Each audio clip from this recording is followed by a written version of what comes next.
So there's some surface rust building up on the block, nothing major, just degreased the whole engine bay with brake cleaner as well.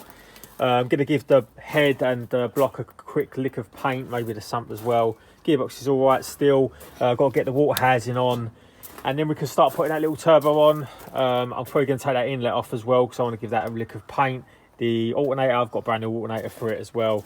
So I tell you what, this bonnet is only fiberglass, but it ain't got no catch or anything to lift it up, so you have to use a pole. The amount of times I've knocked this pole off now and it smacked me on the head. Lucky it's made out of fiberglass, I'll be dead by now. But I've just gone over the whole of the engine and white brushed it all. You can see, got rid of all the flaky paint and everything that was on it. I think I'm going to go black with the block this time because we've got a lot of silver going on in the engine bay, and silver's my least favourite colour anyway. Going to go silver head because it's aluminium, and then a black, satin black or gloss black block. Leave the gearbox silver, can't bother to pull that out. And then I'm going to paint the inlet manifold black as well. So that's the engine in a high temperature primer. I've obviously stripped the block back to bare metal, just prime it up. Going to let that dry for a couple of hours. Going to heat it up intermittently with a heat gun. That's what I normally do with a high temp primer, and it gets it rock hard in no time. So I've also pulled off the inlet manifold, so I'm going to give that a clean up, put a new gasket on it, give it a repaint. Going to take this alternator off, give it a check over. I know it was charging absolutely fine, but it's a bit grubby, so I'm going to give that a clean up. And now I've got the inlet off, I can give this starting and charging loom, strip it down, and I can put it into here so it's hidden out the way, you won't even see it. So you can see how the inlet is heavily ported as well inside here. So when I'm like using these big ported runnered manifolds, especially matched to the head, there's not, as you can see, there's not a ton of clearance between the gasket, the flange and the head, so you've only really got like 5 mil, so you need to make sure it seals. And I love using this stuff, copper spray gasket, high temp sealant. I've used these on head gaskets as well before. Great sealing property, that's exactly what they're used for. You can see improves heat transfer, just stops any problems with vacuum leaks. I test these to 3 bar afterwards, and they never ever leak. You can see there's been no leaks. You would see oil marks, and as you can tell by the gasket where it's been leaking. So when I'm putting the head out even bigger, when I'm running like 600 horsepower, I'm running like 2.6 bar a boost or whatever, I like to use a custom gasket. So I get this nice thick material, try and get this out of here. So this is gasket material, but you can see how thick it is. You can proper clamp down on it and make sure there's no leaks at all. So you can see I've used it in the past, and I like to use this stuff when I'm making inlet manifold gaskets. When we're running really big ports, you can clearly see that there's not much to play with. Obviously I cut these ones out slightly because these are bigger than the standard gaskets, but the Victor Ryan's gasket, if you want to know, is far superior in port size to an L-ring. Yeah, so gaskets everywhere. I just found a brand new L-ring one because I don't really use these. The port sizes on them are too small compared to the... You can see how big this is a Victor Ryan's one, and you can see the port size difference. Don't really want to take it out of the packet, but yeah, so that's just going to impede flow on your inlet side. So the L-ring gasket fits absolutely perfectly on a stock inlet. You can see that it's perfectly made for a stock inlet. It's just no good if you're going to run ported inlet.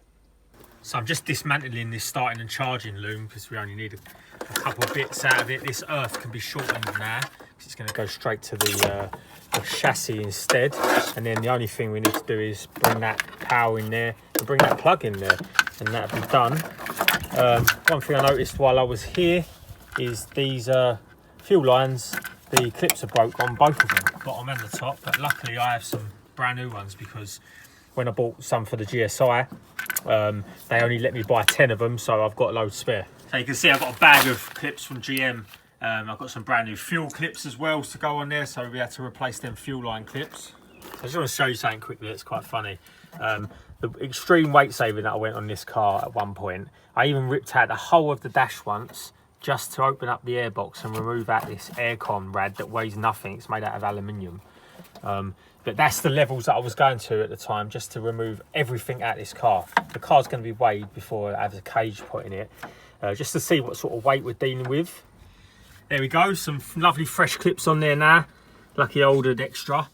So the fuel lines are actually attached to the car now, not swinging about. That's handy.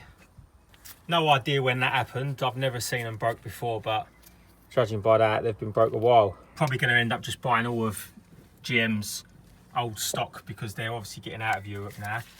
And we're not going to be able to get the parts, so I'm just going to keep buying up all their clips and brackets and everything for the future. So just a quick tip, obviously I'm working behind the inlet, where the inlet would be. If you're ever working behind there, working from the top, always stick some tape or something or protection over the inlet ports, because the amount of times I've seen people drop stuff into here and then they don't even realise they've done it, like a socket or something, and they start the car up, smashes the valve to pieces, and you've got an expensive job. So what I'm doing now is I'm earthing this block earth to the chassis, so it gets it out of the way, and that way it tucks in there nicely behind the inlet. So to do that, I'm just welding on a bolt onto the chassis leg, and then I'm just going to attach it with a nut. So that's the engine painted up, all finished in black and silver. I think that looks a lot better, a lot cleaner than it did. Shame that the gearbox don't look as fresh as that now, but a bit of oil is going to get dirty anyway. So I'm going to leave the cam cover silver for now. That's the original colour. I'm going to paint the inlet black just to contrast it. So I've got a cam belt cover for this. It's like an aluminium one, and it covers to about here. So I'll be able to tuck them wires under here and you won't even see them, instead of this standard plastic one. I have got a clear cover as well, blown the oil lines through. Just addressing this issue here quickly with the servo. People seem to be able to miss this fluid reservoir and somehow pour it down the back of the servo, and it peels off all this paint and that, and it's been doing my head in for a while, that rust and that down the back there. The paint brake fluid is nasty. This is what it does to your paint if you get brake fluid over it. So it's always the way with a bit of rust. You think, oh, sand it down, it's only a little couple of bubbles here, and it ends up being all the way up here, spread up there. But anyway, just going to get a bit of primer on it now, quickly give it a blow over with some satin black. So a quick bit of etch primer, ideal for little situations like this where you just want to do a spot repair. So I've let that dry now for a couple of hours. Good thing with etch, you can paint over it quite quickly. So I'm going to go over that now with satin black. But that's it, put some satin on the servo. Looks fresh and clean again. None of that rusty powder coat flaking off. So this is one of the new alternators I have. Now, when I change my alternators, I always either use Bosch or Lucas. Now, I had this Lucas one laying around, so I thought pull it out. But I just want to show you the difference between Bosch one and Lucas. Now, they're nearly identical. I think they even use the same casings. The alloy casing exactly the same. The only reason I don't use the Lucas as much as the Bosch, even though their Bosch ones are super expensive, is because, so here's the new alternator I've got. This is a Lucas one, and the original ones are Bosch ones. This has been replaced once in its lifetime. So basically the casings are almost identical. What they do with these is they just refurbish them into a Lucas item, even though it is a Bosch casing. But for some reason Bosch and Lucas use a different pulley. Lucas use one that's got less of a rib on the outside. You can see how much more of a rib on the Z20let the Bosch ones have. The only issue I have with this is sometimes at high revs on a high revving high power Z-let, you can get these jumping off because you get a lot of vibration. If you do, change over to the Bosch one, take that one off. You can take it off. You just got to use a 12-sided socket inside, and then just remove that nut, use a puller tool, and that pulley will come off. And then you can change it over to an aftermarket one. If you're going to go aftermarket, Lucas is probably the second best other than Bosch. So although this alternator was charging absolutely fine, because I checked it before I took it off, you can hear that the bearings are starting to wear out in it. So you can just listen here.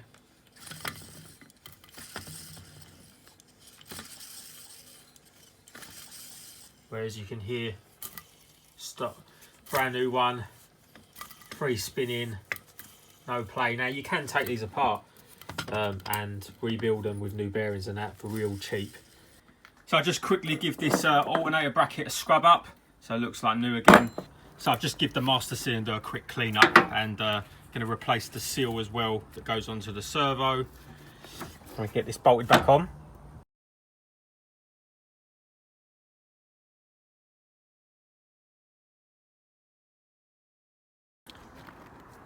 So paying homage to the RS Turbo days when I used to polish the top of the inlet manifolds and then paint the runners black, that's what I'm going to do with this one. So just started sanding this down. Well, I've done about an hour of sand on it now, and then I'm going to, that's the final, getting all the bits out of it. You can see all the casting marks. Now we've done that, I can just keep going over it with smaller and smaller grits until it gets to like a polished finish, and then I'll just tape it up and I'll paint these runners black. So I just went through the different grits from 80 all the way up to 2000. Didn't want a mirror finish, just a polished finished. So I'm going to paint these runners now to contrast it nicely. So we've got the fresh alternator on there now, so I had to modify this bracket a little bit to space it out about a centimetre, because this pulley's now smaller, just to get the right tension that I needed. Inner wings all painted up now, so that's looking a lot tidier. So that repair's all done. Just sorted out the earth to the block to the chassis. That one's going down there. You can see that's the welded bolt that it's going to go to, so I'm going to run that along there now. Cleaned up all the flange to put the inlet on. So this is what that stuff looks like, that copper sealant looks like when you put it onto the gasket. Now I let it to go tacky before I put it on. Don't compare this to silicone sealant. Don't ever use silicone sealant on any of this stuff. Basically, this is for what the like top fuel cars used to use on their head gaskets and that, to get them to seal properly under extreme pressures. Right, so that's the inlet fitted to the car. Looks pretty sweet. Something different, isn't it? Got new hardware on there as well. Got a fresh gasket on there, as you see, so we can start bolting the throttle body and the top hat back on. So we've got a new thermostat housing as well. I like to replace these every now and then. Some they get stuck. So if I'm not using a brand new GM one, I'll use Z20let. Z20let is one of the best makes out there. I've really got on with them.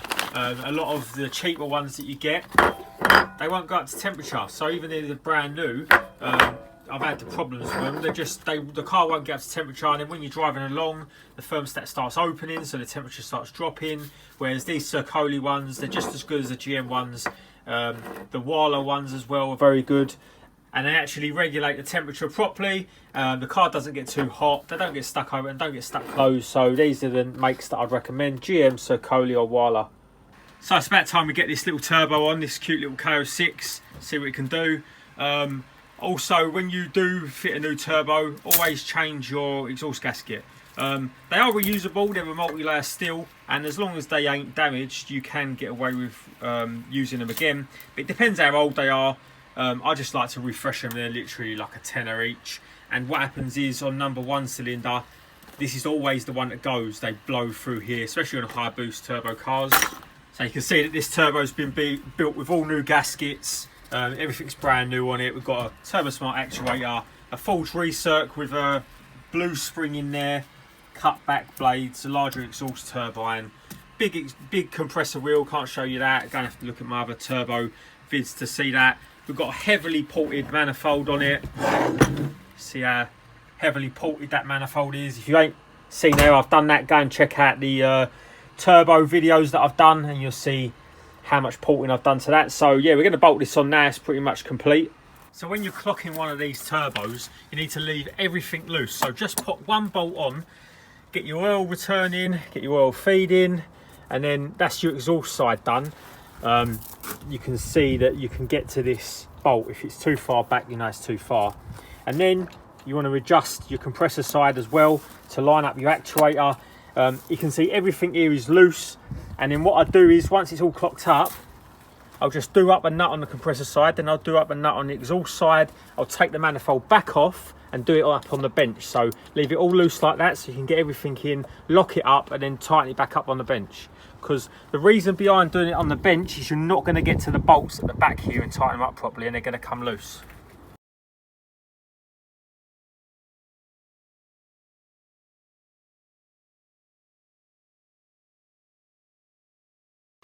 So if you're going to remove the breather pipe, always put a new gasket on, otherwise you will get leaks.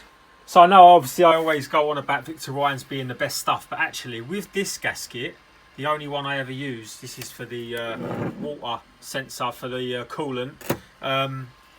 This is the only one I will use, the GM one. So you can see this is the part number for that one, and it's an actual GM item. It's not made by another company. So yeah, the reason I use this one is, I'll pull it out in a sec, it's got a metal insert on it, and it's got a composite graphite coating on it. These will never leak, whereas these, when you start crushing them down, Over time they just start breaking apart. I've always used these, I've never had a leak, but these I've had a leak before.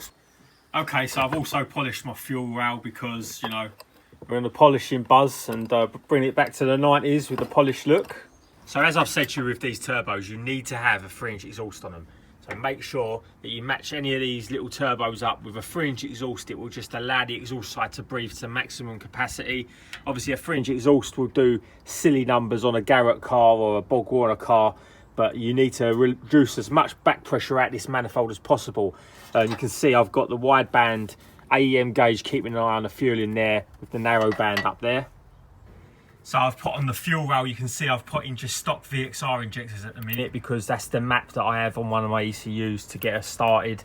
So we can go for mapping, and then we're going to change over to these 630cc Decker injectors with the multi-hull. It's really important to have the multi-hull on them. 3.5 bar as well, just to increase the fuel pressure. So the intercooler that I use on my car is a Garrett cord intercooler that I got made for me a few years ago.